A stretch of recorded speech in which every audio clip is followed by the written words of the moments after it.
Hey everybody, long time no see. Not only on this blog, but on streams and on videos.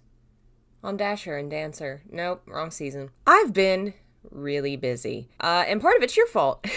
Thanks to all the love and support I got in that fundraiser last month, I've been able to actually put some funding into setting up a better setup for all my shit. My original setup was a little, shitty. My new setup looks amazing, and that's part of what I've been working on is setting up a new system and reorganizing my books and my space. Thanks to the donations of Handsome Ratch, I went out and got an Xbox 360, which means hopefully I'll be able to play Downpour more and actually see it the way it was intended, since apparently the Xbox doesn't have a lot of the issues that the PS3 did. All that aside, let's talk about North Carolina Comic-Con. Over the weekend, my city had a really cool comic convention downtown, and I got to go yesterday, which was so much fun. And of course, I came home with some awesome goodies I want to share with you guys.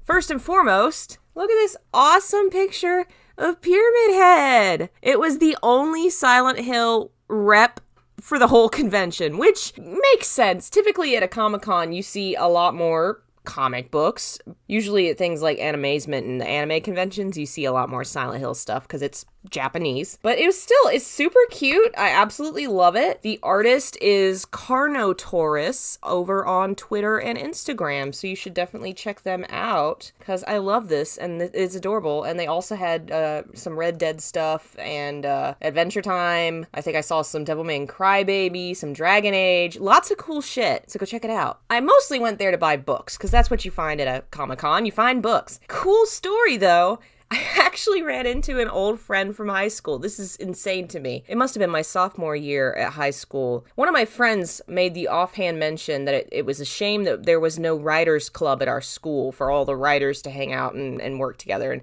And that kind of got into my head. And I decided, well, why not? We can make one. And I did. And I ended up being the president for, I think, 2 years in a row. But we'd meet like once a week and I would kind of talk about writing and we would read stuff that we'd written and it was neat. I kind of got to, I guess that was my first experience with doing what I do on YouTube today, which is sort of talking to people about storytelling.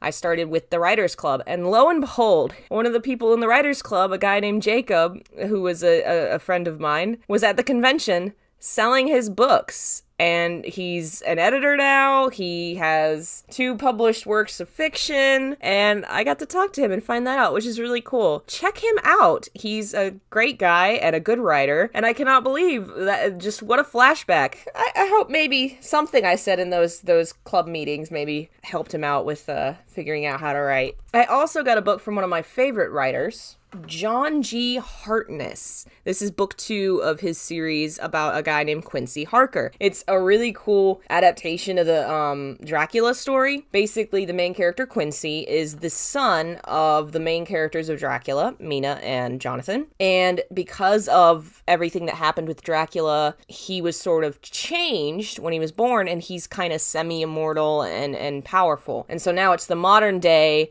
and he and his uncle Luke, Dracula, live in North Carolina and fight demons and stuff. So there's a lot of cool local stuff for me being in North Carolina. There's some cool local history there. Just some fun writing and fun storytelling and adaptation of a story I already enjoyed. So if you like vampire stuff, if you live in North Carolina, you should check this out. It's Falstaff Books. They publish a lot of like localized fiction and things. I'll post a link in the video there too. This one is one of my favorites. I also really liked Perishables, which was a series of short stories about vampires and things. I've mentioned sometimes that I really love the character of Yuna from Final Fantasy X, cosplayed as her. I also collect her figurines. Lo and behold, Mom and I found one of the only Final Fantasy figurines of her I was missing. The fan book of her special, like, monster form in Final Fantasy X too. It's one of the only ones I was missing. And my mom was kind enough to buy that for me because it was a little out of my price range. But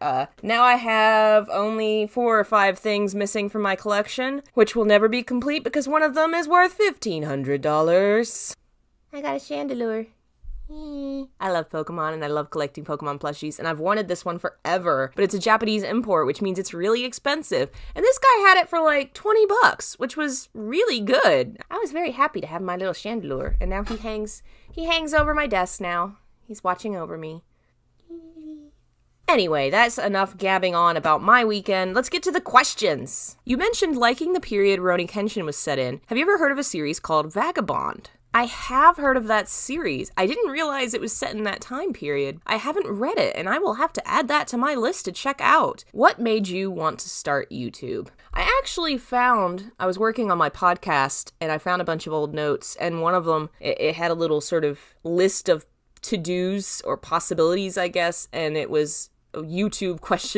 And it had to do with my Silent Hill research. I started researching Silent Hill in college and was writing a lot of essays about it, but didn't really know what I was going to do with, like, was I going to publish a book? Was I going to put it on a website? So I guess the idea kind of came from the fact that I had all this research I'd done about Silent Hill and I wanted to share it somewhere, and so I decided to kind of adapt my essays into videos. And I didn't have a microphone, I didn't have a webcam, I was bad at it, it looked awful, I can't believe people still watch those videos and like them, but here we are today. What's your favorite book? Whew! Oh, Lord! Oh, no! Oh, no, how am I supposed to name one? 100,000 Kingdoms, which I've mentioned before. Everything by N.K. Jemisin is a gem, and you should read it. The Witcher series, which I've also mentioned before, but it's just so delightful and so unique and interesting and dry and well written, you have to read it. The Gentleman's Guide to Vice and Virtue.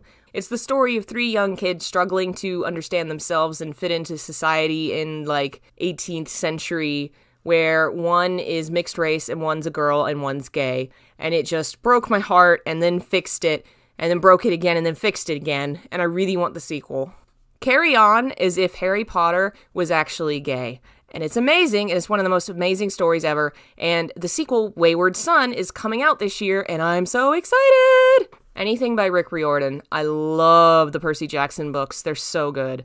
Empress by Shansa, which is sort of an adaptation of a real-world historical woman who was the only person to ever be the emperor of China. She wasn't like empress in waiting or whatever, she had the power of the emperor for a short time, I believe, but it was really good and really sad. Good Omens by Neil Gaiman and Terry Pratchett, which is one of the most hilarious and well-written books I've ever read, and it's going to be a series on Amazon soon, so you should watch that. It's going to be great. 12 Kings and Sharakai by Bradley P. Balow. It's so good. It's this fantasy setting in a sort of a desert region with magic and intrigue and mystery and murder. And the main female character is just so fascinating and interesting, and there's a couple other books about her. I think there's a prequel and 2 sequels now, and I need them. You had to know I couldn't have just one favorite book. What do you want, sad cat? Sad cat. Why are you crying, sad cat? What do you think of the Ys video games? Have you heard of the Breton legend of the city of Ys? Yes, I have heard of the legend and of the games. I played through the first one on PC, and I have most of the others, I just haven't gotten back to it. It was really fun, and I would like to play through the rest of them, I just haven't gotten back to it yet. Have you read The Girl from the Other Side? I haven't, and it's funny you say that because I've had my eye on it a few times and thought about buying it and hadn't yet. I definitely will read it at some point because I do think it is right up my alley. Do you read H.P. Lovecraft? I've read it, and it's not really my favorite. In the case of Lovecraft, I feel like he's an example of a writer who created a concept that was cool, and then other people did it better. A lot of his writing is filled with issues like racism and a lot of cultural sort of fear, where a lot of his fear of the unknown was completely rooted in humans and other cultures he didn't understand. And so I think the Cthulhu and everything that came from him has been made better by other writers who came later on and sort of adapted it to new universes that weren't so full of racism. Have I read the Mayfair Witches books? And do you like witches too? I do. I love basically all forms of like supernatural storytelling. As far as the Mayfair books go, I know that they connect, I think, with Merrick to the vampire series. So I've read Merrick. I haven't actually read the Mayfair Witches by themselves. I don't actually own them. I own most of Anne Rice's work, but I'm missing those. So whenever I get my hands on them, I'll definitely read them. Favorite horror character? Y'all! How am I supposed to pick one? Ugh. I don't know, right now it's probably gonna be like Mr. X. I know that's probably not what you were thinking of. Hannibal Lecter comes to mind. He's just so... The thing I like about Hannibal, and I plan on talking about this in some of my videos at some point because it ties into Silent Hill, he's a bad guy that you should not like or appreciate, and you do because of the context of the story. If you've ever watched Silence of the Lambs or read Silence of the Lambs, the story's written in a way where you see that the main female character, Clarice, is in a situation where she's in a male-dominated field in like the 80s or 90s. It's in the past, in a male-dominated field, and she's a very accomplished woman, and she's not taken seriously and she's not treated respectfully by her colleagues. And a big thing with Hannibal is manners and respect. Basically, the story sets it up so that most of the people that deal with Clarice do not respect her as a person, do not see her as a human being. Hannibal does. Hannibal sees her as a person and respects her and who she is, and then he'll go and he'll murder people. And so you'll find yourself in a situation where in this book, the only other character besides Clarice who is kind to her is Hannibal, who's a monster. And the same scenario is kind of set up in stories with him and another character named Will, who is mentally ill and deals with different situations and different adaptations of the story where he's mentally ill, so people don't respect him. Hannibal does. And it's this really interesting kind of dichotomy where you're trying to wrap your head around the fact that you like this guy because he's good to the protagonist, but he's a monster who eats people. But then everyone else who's speaking to the protagonist is a monster for how they treat her. And so it kind of asks questions of what is it to be monstrous? You know, is Hannibal good or bad? He's bad, but but he can do good things. It's really interesting. I love those books. What do you think of the Schizo mythos? 5 Days a Stranger, 7 Days a Skeptic, 6 Days of Sacrifice. I looked those up, and I think they were video games. I've never played them and never actually had heard of them before you mentioned them, so I will have to add them to my list of horror games to play, which is currently 3 miles long, and I will definitely check them out. Thanks for the heads up. So that's all our questions. Amazing. I do have, someone wanted me to talk about my ADD and my ADHD, but I feel like I wanted to sort of clear the queue of all the stuff that was old and get that all done, and then next time I'll probably just do a dedicated video about that question, since it could easily be a 10-minute video by itself. So that'll be next time. And other than that, I need more questions, or else I'll just talk about whatever I want, and that's dangerous for me and for you. It's very dangerous, so send me questions. Check out all the links I sent out there. The author at Falstaff's amazing. Check out that artist, because artists need all the help they can get getting exposure and getting attention so that they can really take off, and that art was amazing and I love it. Yeah, thanks for watching. I have more stuff coming soon, and I will be streaming again this week. I've just been crazy busy, but hopefully we're gonna get a schedule back together. Bye!